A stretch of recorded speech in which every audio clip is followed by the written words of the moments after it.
Hello dear students, good morning to all of you. आज की class में बच्चों हम लोग क्या करेंगे कि इलेक्ट्रिक चार्जेस एंड फील्ड के बेस पे जो भी नीट में क्वेश्चन पूछते हैं, last 5 year previous year question को हम लोग रिवाइज करेंगे और सॉल्व करेंगे। तो शुरू करते हैं बच्चों आज का लेक्चर। क्वेश्चन नंबर पहला दिया हुआ है 2 point charges A and be having charges plus Q and minus Q respectively placed at a certain distance apart and force acting between them is F. If 25% charge of A is transferred to B, then force between the charge become. मतलब बच्चों question में क्या कह रहा है कि दो charges है। कौन कौन सा charge? Plus Q charge and minus Q charge. ठीक है, ये दोनों चार्जेस एक दूसरे से मान लेते हैं आर डिस्टेंस पे रखे हुए हैं। ठीक है, आर डिस्टेंस पे। ठीक, तो इन दोनों के बीच जो फोर्स लगेगा बच्चों, F इक्वल टू के क्यू अपॉन आर स्क्वायर। यहाँ पे ध्यान देना, जो चार्ज का हम लोग फोर्स में वैल्यू लेते हैं वो मैग्नीट्यूड ऑफ चार्ज होता है। तो यहाँ पे माइनस क्यू की जगह मैंने प्लस क्यू रख दिया है। ठीक है, अब ये दोनों चार्जेस आर डिस्टेंस पे रखे हैं तो फोर्स लग रहा है F इक्वल टू के क्यू अपॉन आर स्क्वायर। तो यहाँ तक समझ में आया। नेक्स्ट क्या कह रहा है कि अगर ए चार्ज है वो अपने चार्ज का 25% बी को दे देता है, ठीक, तो फोर्स कितना गुना होगा इस फोर्स से? तो इसको मैं मान लेता हूं F1 फोर्स। ओके, अब देखो 25% बोल रहा है तो 25% ऑफ चार्ज Q, तो इसको लिख लेंगे और Q इंटू 25 अपॉन 100, तो ये हो जाएगा Q अपॉन 4।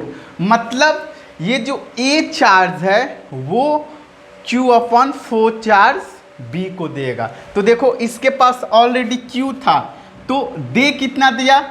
Q upon 4। तो इसके पास क्या बचा? Q minus Q upon 4। ये ए पॉइंट पे चार्ज हो गया। चार्ज देने के बाद ये वैल्यू आया। ठीक है, अब देखो ये दोनों सेम डिस्टेंस पे रखे हुए हैं, आर डिस्टेंस पे। अब ये charge minus Q upon 4 B charge को दिया, तो B चार्ज क्या है? माइनस Q दिया कितना? तो इस पे हो जाएगा प्लस Q अपॉन 4। इस पे चार्ज आया इसलिए Q अपॉन 4 मैंने वैल्यू लिया। इस पे चार्ज क्या किया? दिया, इसलिए माइनस Q अपॉन 4। तो ये वाला वैल्यू क्या हो जाएगा? ये वाला वैल्यू हो जाएगा 3Q अपॉन 4 और ये वाला वैल्यू हो जाएगा माइनस 3Q अपॉन 4। तो देखो जब चार्ज ट्रांसफ़र हुआ तो यहाँ पे 3Q अपॉन 4 हो गया और यहाँ पे माइनस 3Q अपॉन 4। तो इसके कारण अगर फोर्स मैं ले लेता हूँ F2, तो ये हो जाएगा K, Q1 की जगह क्या है बच्चों? 3Q अपॉन 4 और Q2 की जगह क्या है? 3Q upon 4। ध्यान देना यहाँ पे मैग्नीट्यूड लेते हैं, माइनस की जगह मैंने प्लस ले लिया है, अपॉन आर स्क्वायर। अगर इसको सॉल्व करते हैं, मैं ये वाला टर्म यहाँ पे लिखता हूँ। ठीक है, तो देखो F2 इक्वल टू हो जाएगा, ये होगा 3 इंटू 3 9Q स्क्वायर, के 9Q स्क्वायर अपॉन ये देखो 4 इंटू 4 16 होगा। 16 जो है वो डिनोमिनेटर में चला जाएगा, तो ये हो जाएगा 16R स्क्वायर। तो कॉमन क्या लेंगे? 9 upon 16 K Q square upon R square. यहाँ पे ये वाला टर्म F1 इक्वल टू हो जाएगा K Q square upon R square. तो इस वैल्यू के जगह हम F1 लिख सकते हैं। तो ये वाला वैल्यू किसके इक्वल है? F1 के इक्वल है। तो 9 upon 16 F1 equal to F2। तो यहाँ पे हम लोग को क्या पूछ रहा है? फोर्स पूछ रहा है, कितना टाइम्स बढ़ेगा या घटेगा। तो यहाँ पे F2 का वैल्यू आ गया 9/16 F1। तो हमारा कौन सा ऑप्शन सही हो रहा है? Option C. अब देखो बच्चों, हम लोग क्वेश्चन नंबर 2 को सॉल्व करते हैं। ये भी प्रीवियस ईयर क्वेश्चन है। ठीक, क्वेश्चन क्या कह रहा है? An electron fall from rest through a vertical distance h in uniform and vertically upward direction electric field E. The direction of E is reversed, keeping the magnitude same. A proton is allowed to fall from rest in it through the same vertical distance h. The time of fall of electron in comparison to the time of fall of proton. तो देखो question क्या कह रहा है कि मान लो पहला case में इलेक्ट्रिक फील्ड जो है वो ऊपर की तरफ है। देखो इलेक्ट्रिक फील्ड जो है वो क्या है? ऊपर की तरफ। ये मान लेता हूँ मैं ई इलेक्ट्रिक फील्ड है जिसका डायरेक्शन है ऊपर की तरफ। अब इस इलेक्ट्रिक फील्ड में इलेक्ट्रॉन को रिलीज करेंगे। तो इलेक्ट्रॉन जो होता है वो निगेटिवली चार्ज पार्टिकल होता है। तो इलेक्ट्रॉन को जैसे ही इस इलेक्ट्रिक फील्ड में छोड़ेंगे तो इलेक्ट्रिक फील्ड में इलेक्ट्रॉन नीचे की तरफ गिरने लगेगा। ठीक है, इलेक्ट्रॉन नीचे की तरफ गिरने लगेगा। तो ये मान लेते हैं हाइट h है। ठीक है, ये मान लेते हैं हाइट h है। अब ये रहा पहला केस। दूसरा केस में क्या कह रहा है? अगर इलेक्ट्रिक फील्ड को रिवर्स कर देते हैं, इलेक्ट्रिक फील्ड ऊपर की तरफ था, अब क्या हो जाता है? इलेक्ट्रिक फील्ड नीचे की तरफ हो जाता है। यहाँ पे इलेक्ट्रिक फील्ड का जो मैग्नीट्यूड है वो सेम है।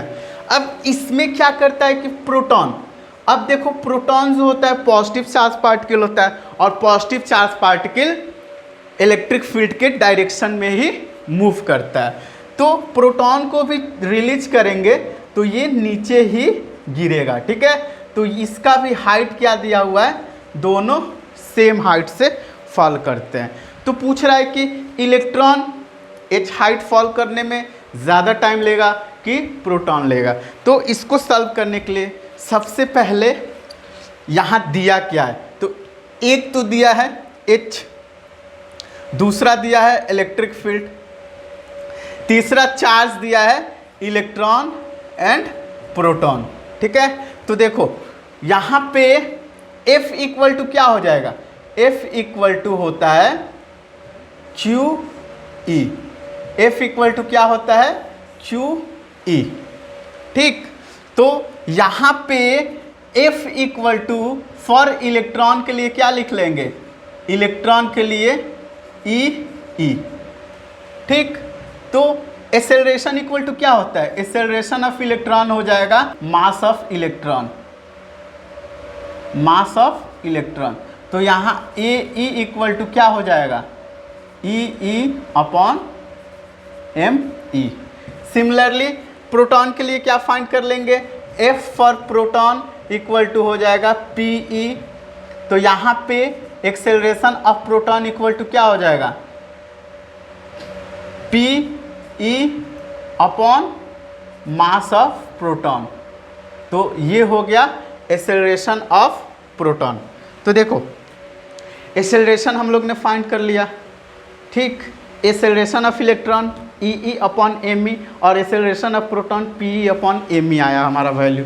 अब देखो यहाँ पे जो इलेक्ट्रॉन और प्रोटॉन को रिलीज कर रहे हैं वो क्या है? रेस्ट में है। तो देखो यहाँ U इक्वल टू क्या है? 0, यहाँ भी U इक्वल टू 0। तो H इक्वल टू क्या हो जाएगा? अब देखना इस केस में जो इलेक्ट्रॉन का मोशन है वो along the direction of field है, फील्ड के डायरेक्शन में मूव कर रहा है। तो ये हो जाएगा UT plus half AT square AE के AET स्क्वायर। ठीक है, तो यहाँ पे H इक्वल टू क्या आया? 0 plus 1/2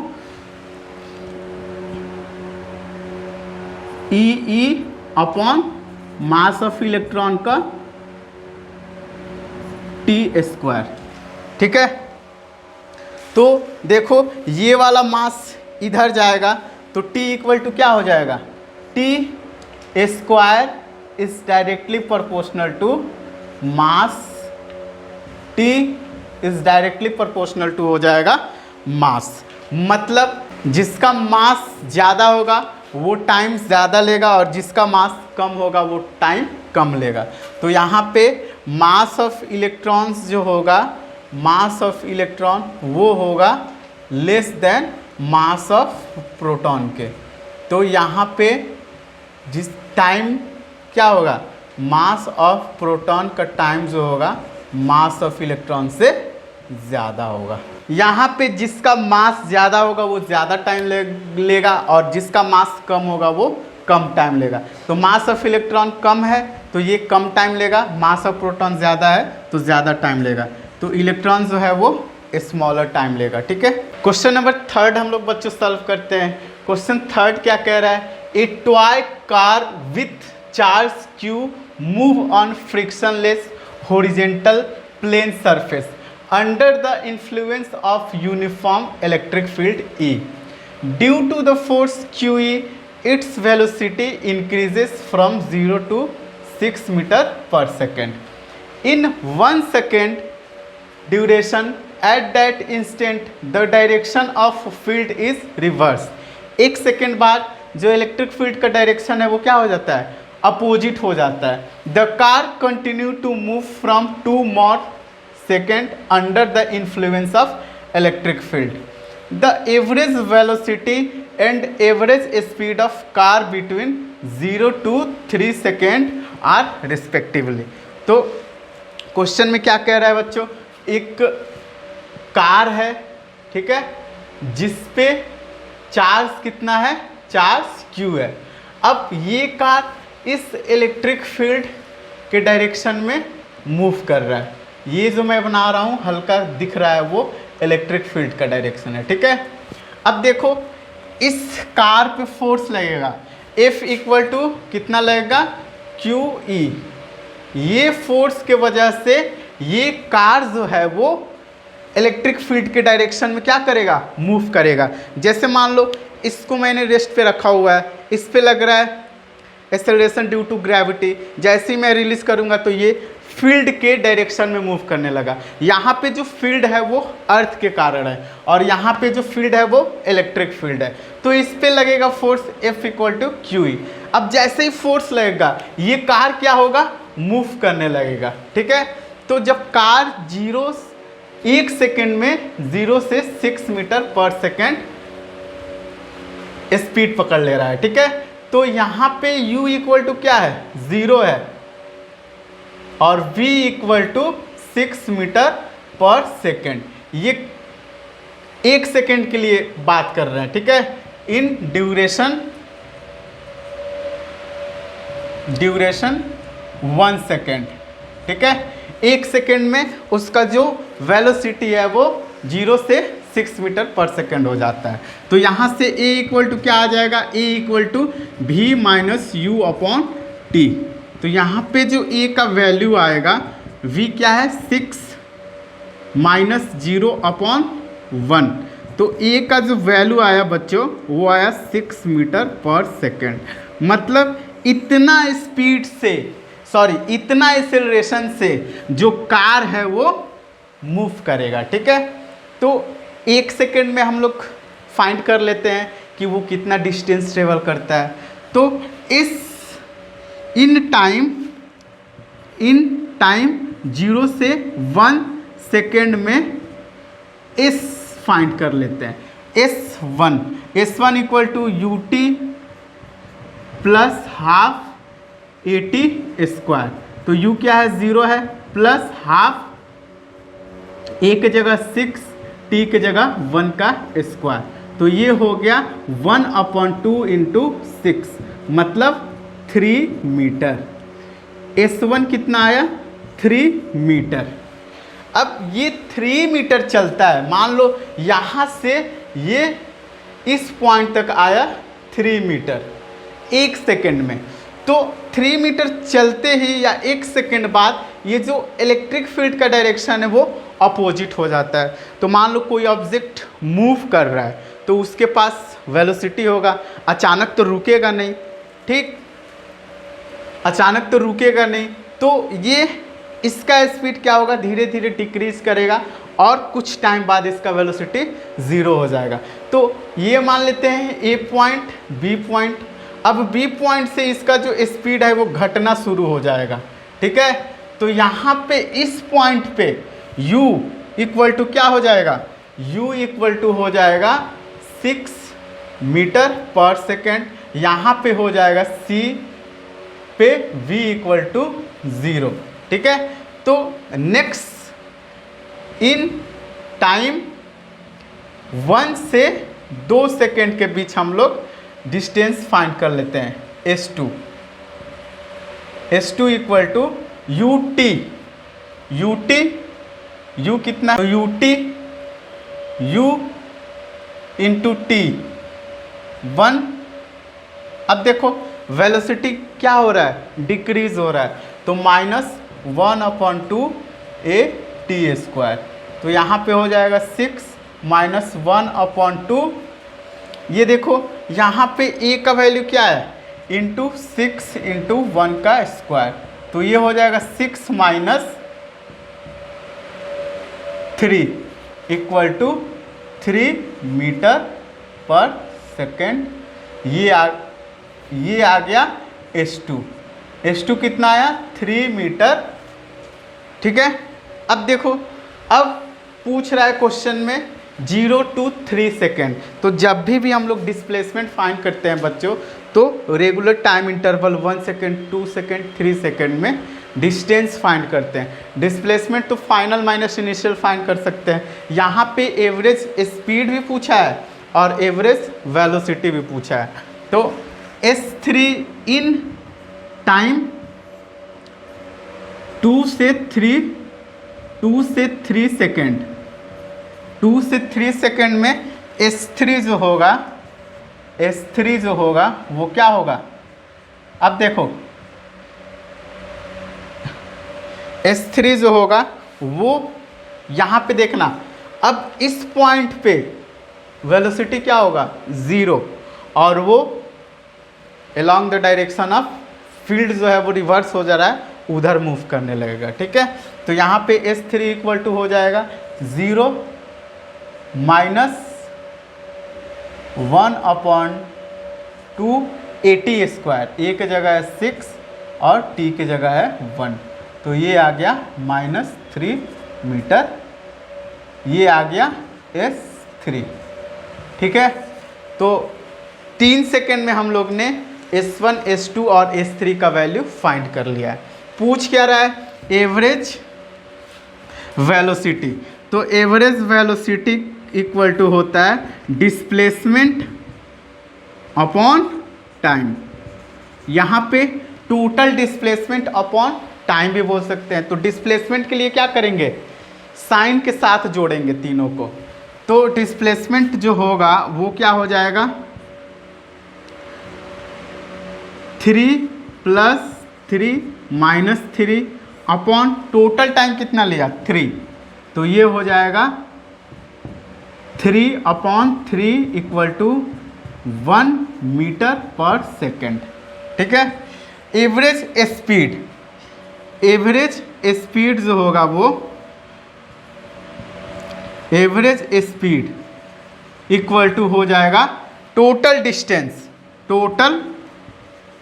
distance upon total time. तो यहाँ पे टोटल डिस्टेंस कभी निगेटिव नहीं होता है। तो यहाँ पे 3 + 3 + 3 + 3 अपॉन टोटल टाइम 3। तो ये हो जाएगा 9/3 मीटर पर सेकेंड, ठीक है। तो ये हो गया एवरेज स्पीड। तो एवरेज स्पीड आया 3 मीटर पर सेकेंड और एवरेज वेलोसिटी आया 1 मीटर पर सेकेंड। तो 1 और 3 ये रहा ऑप्शन हमारा बी। क्वेश्चन नंबर 4 को हम लोग बच्चों सॉल्व करते हैं। क्वेश्चन 4 जो है वो नीट 2023 में ही पूछा हुआ है last year. An electric dipole is placed as shown in figure the electric potential in 10 का power 2 volt at a point P due to the dipole. ये जो डाइपोल दिख रहा है इसका electric potential at point P पे बताना है, ठीक है। किसके टर्म में बताना है? 10 का पावर 2 वोल्ट के टर्म में, ठीक। तो देखो, एक तो जो हम लोग इलेक्ट्रिक डाइपोल पढ़े हुए हैं तो उसमें जो ये जो होता है ना दो डाइपोल के बीच distance r is much much less than होता है, l is much much less than होता है r, ठीक है। बट इस केस में देखो क्या है, ये जो l है वो अप्रॉक्सीमेट r के बराबर है, ठीक है। l अप्रॉक्सीमेट r मतलब यहाँ बहुत छोटा l नहीं है, ठीक है। तो इस केस में हम क्या करेंगे, इंडिविजुअली इसके कारण इस पॉइंट पे इलेक्ट्रिक पोटेंशियल फाइंड करेंगे और प्लस Q चार्ज के कारण इस पॉइंट पे इलेक्ट्रिक पोटेंशियल फाइंड करेंगे। तो सबसे पहले हम लोग फाइंड कर लेते हैं Q चार्ज के कारण। तो देखो Q चार्ज यहाँ पे है तो ये वाला डिस्टेंस कितना हो जाएगा, ये टोटल इसके सेंटर से है 5 सेंटीमीटर, ये है 3, तो ये हो जाएगा 2 सेंटीमीटर। ये वाला डिस्टेंस क्या हो जाएगा, 2 सेंटीमीटर। तो प्लस Q चार्ज के कारण जो इलेक्ट्रिक पोटेंशियल होगा वो क्या होता है, KQ अपॉन R। R क्या है, 2 सेंटीमीटर है, 2 इंटू 10 का पावर -2, ठीक है। अब वैसे ही -Q चार्ज के कारण इस पॉइंट P पे डिस्टेंस कितना होगा, तो ये हो जाएगा 3 + 5, कितना हो जाएगा 5 3 8। तो यहाँ से -Q चार्ज के पास से पॉइंट P का जो डिस्टेंस होगा वो होगा 8 सेंटीमीटर, ठीक। तो -Q चार्ज के कारण अब पोटेंशियल फाइंड करेंगे। तो ध्यान देना, जब भी पोटेंशियल फाइंड करते हैं तो चार्ज को साइन के साथ लिखते हैं। यहाँ पे निगेटिव चार्ज है तो इसके कारण जो पोटेंशियल होगा वो निगेटिव होगा। तो यहाँ पे लिखूंगा मैं -Q अपॉन 8 इंटू 10 का पावर -2, ठीक है। तो ये आ गया प्लस चार्ज के कारण इलेक्ट्रिक पोटेंशियल इस पॉइंट पे और ये माइनस चार्ज के कारण। अब टोटल पोटेंशियल फाइंड करना है। तो मान लेते हैं टोटल पोटेंशियल जो है वो V है, तो V = VQ plus V minus Q। तो ये वाला टर्म क्या हो जाएगा, KQ अपॉन 2 इंटू 10 का पावर -2 प्लस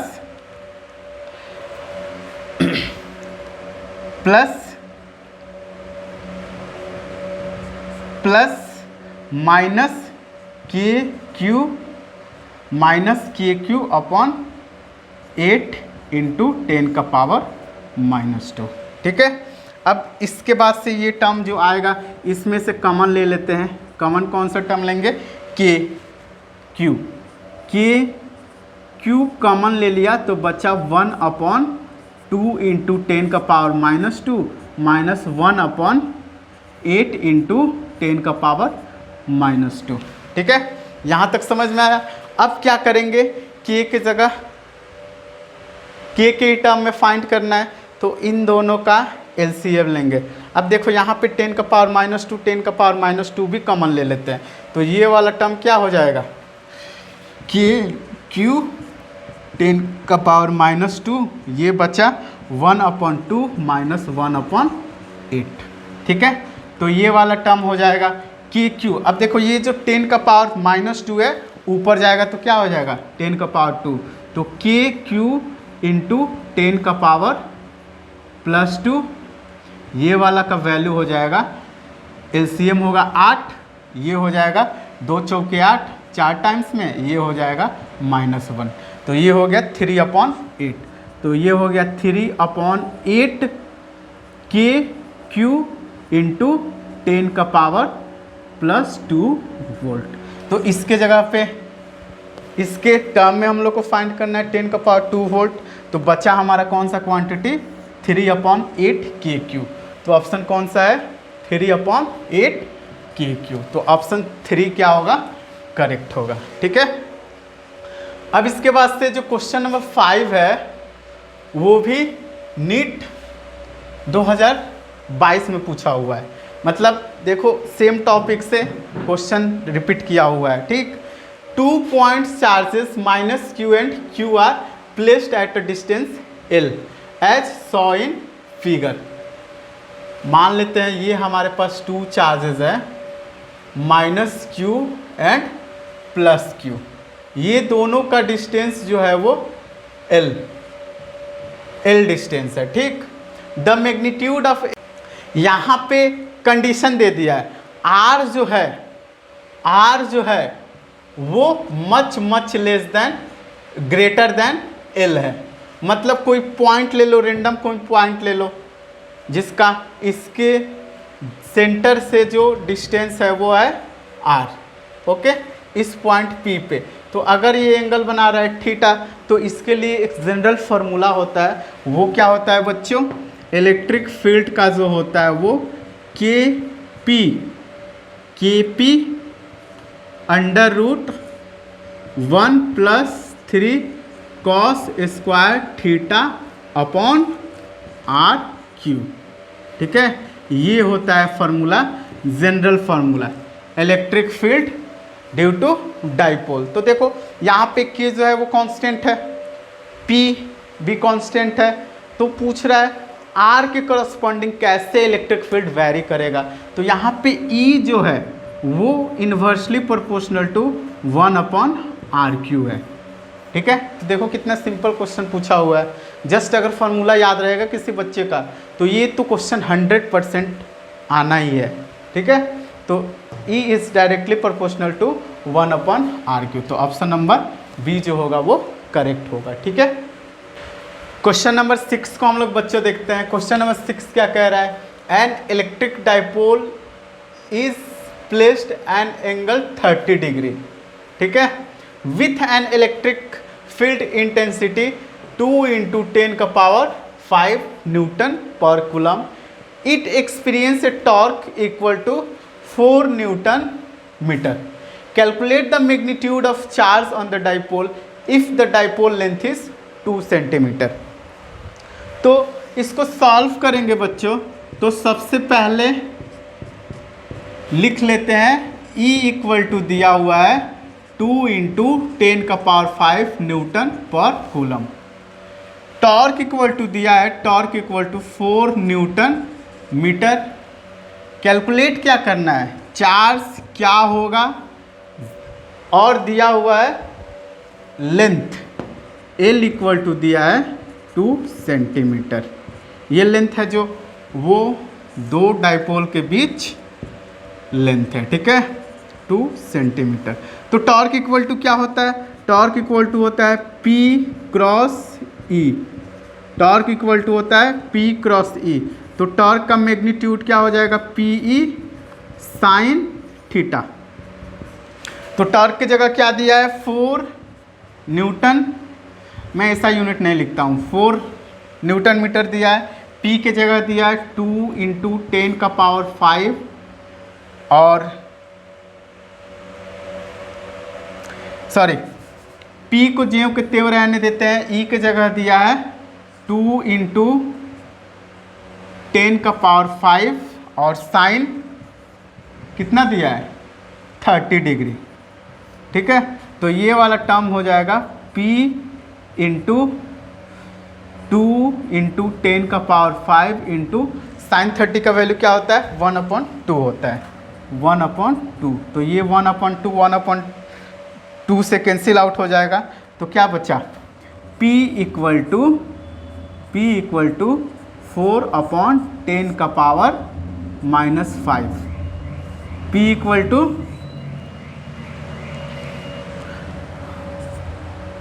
कूलम मीटर। ठीक है, तो P का वैल्यू ये आया। अब क्या पूछ रहा है? चार्ज। तो P इक्वल टू क्या होता है? Q × L। तो P का वैल्यू आया 4/4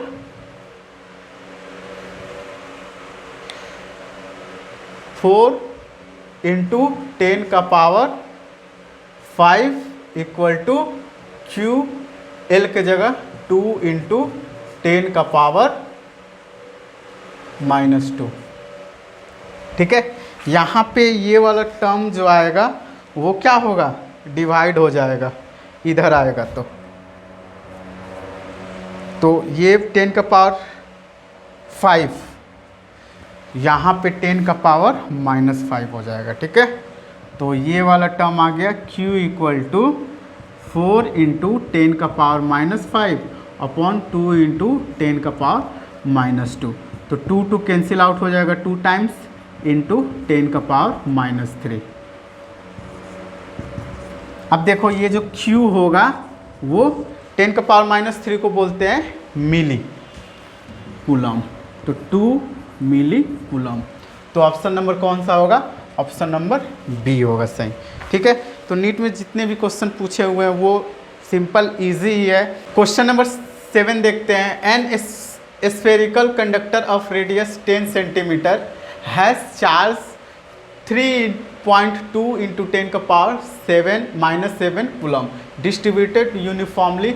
What is the magnitude of electric field at a point 15 centimetre from the center of sphere?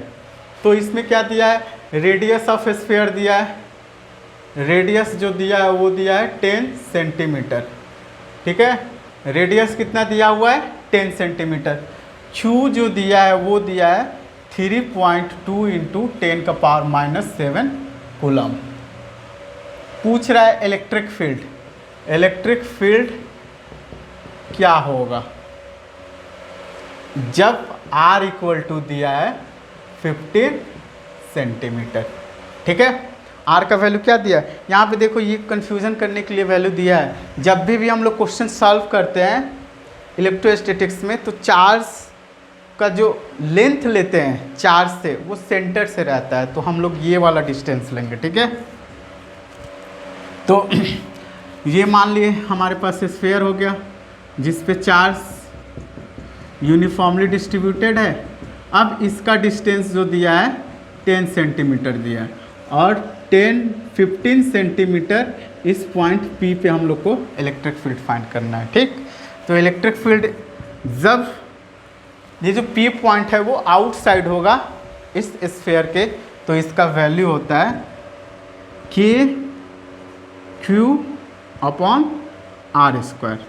तो ये वाला टर्म हो जाएगा, देखेंगे 9 इंटू 10 का पावर 9 इंटू Q के जगह क्या है, Q के जगह है 3.2 इंटू 10 का पावर -7 कूलम। ठीक, R² के जगह 15 इंटू 10 का पावर -2 का होल स्क्वायर। ठीक है, यहाँ पे सेंटीमीटर में दिया है तो हम लोग मीटर में चेंज कर लेंगे। तो E इक्वल टू आएगा 9 इंटू 3.2 इंटू 10 का पावर 9 में से 7 जाएगा, कितना होगा 2 अपॉन 15 इंटू 10 का पावर -4। तो देखो ये जो 10 का पावर -4 आएगा वो ऊपर आएगा तो कितना हो जाएगा 9 इंटू 3.2 अपॉन 15 इंटू 10 का पावर 6। ठीक है, अब देखो इसको हम लोग इससे क्या करेंगे, डिवाइड करेंगे, तो जो वैल्यू आएगा वो आएगा 0.128 इंटू 10 का पावर 6। तो एक पावर हटाएंगे तो ये वाला आ जाएगा यहाँ पे और ये हो जाएगा 5। तो कौन सा ऑप्शन सही है, 1.28 इंटू 10 का पावर 5 न्यूटन पर कूलम। तो ये रहा previous year electrostatics and electric field dipole में जो भी प्रीवियस ईयर थे लास्ट 5 ईयर हम लोग ने सॉल्व कर लिया।